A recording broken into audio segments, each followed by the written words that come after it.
Some are given life sentences in the country's harshest jails. Many then find themselves becoming victims of sexual violence and suicide. This one reports.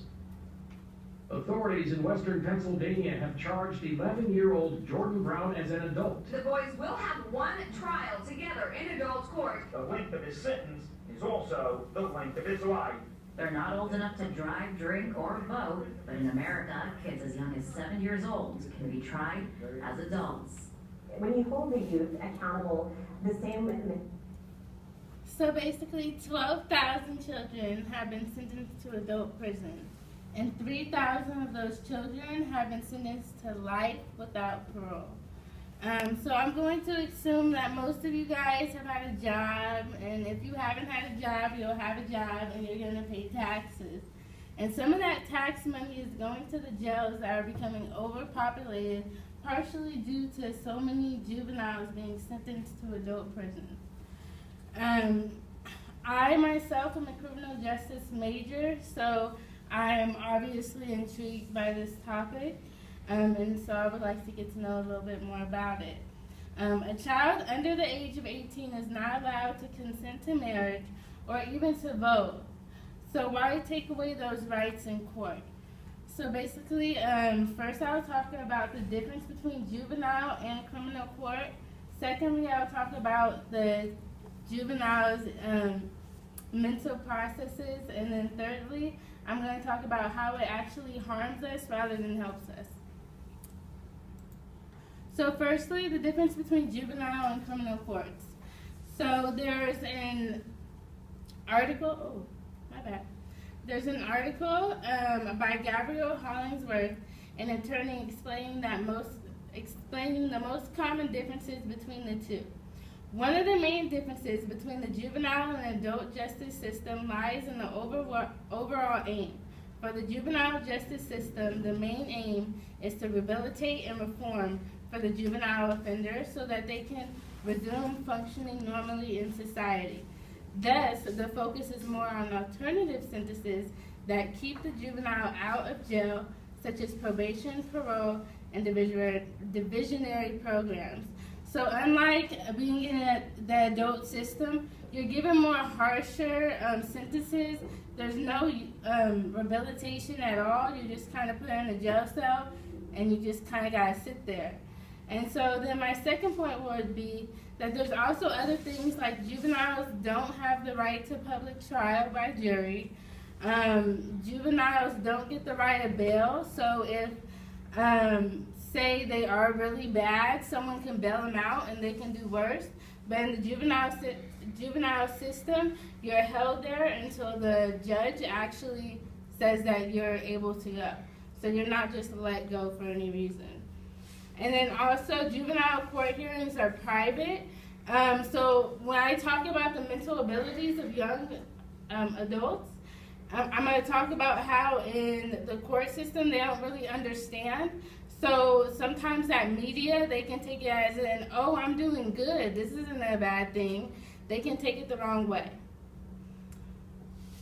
Okay, so my second point is that, now that I described to you the differences between the criminal and juvenile courts, I'm going to talk to you about the mental abilities of the child. According to, in popular culture, the idea of the criminal justice system has kind of altered the way people think about the criminal justice system because it's not really true. You might think one thing and really this actually happened. So a study of 400 delinquent youth in juvenile facilities and 400 adults in prison poses questions about their Miranda rights to check for true comprehension. Approximately 2/3 of the adult offenders define a right as an entitlement. That is to say, they define a right as something that one cannot take away. But sadly, less than a quarter of the delinquent youth answered the question correctly. Many of the juveniles interpreted the word as meaning something conditional, which is saying that you have the right to remain silent until told to speak.